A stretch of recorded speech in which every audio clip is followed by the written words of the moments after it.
डरने का नहीं भाई लोग, क्वेश्चन सॉल्व करने का और इस क्वेश्चन का फीलिंग सेट करने का। बहुत इजी क्वेश्चन है गाइस।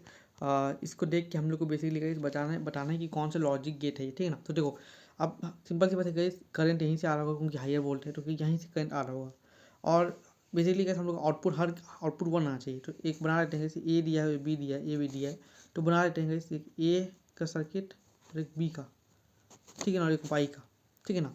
तो गाइस चेक करते हैं मान लेते हैं गाइस कि जब हम लोग का ए भी क्लोज हो और बी भी क्लोज हो, तो मीन्स दोनों ही 1 1 होगा, क्लोज है दोनों 1 है ना, मतलब करंट फ्लो हो रहा है।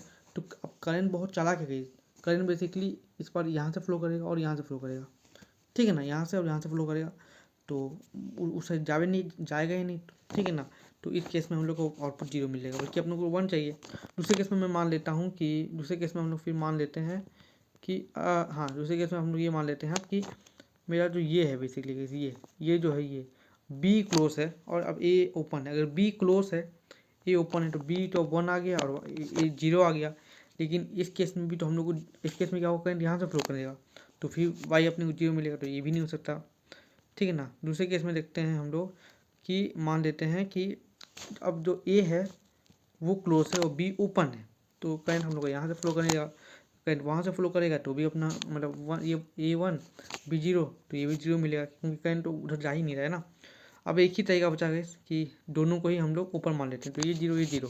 हाँ, उस केस में भाई मजबूरी में उसको जाना पड़ेगा, उस केस में भाई हम लोग को 1 मिलेगा। इसका मतलब ए और बी जब 0 होगा तभी 1 मिलेगा। तो ये पूरा और का अपोजिट का केस आ गया, और का अपोजिट का केस, ठीक है ना। तो ये आ जाएगा नॉर का केस, ठीक है ना। तो ऑल द बेस्ट, तो माई मिस्टेक, और नॉर का चेक कर लेते हैं, ऑल द बेस्ट।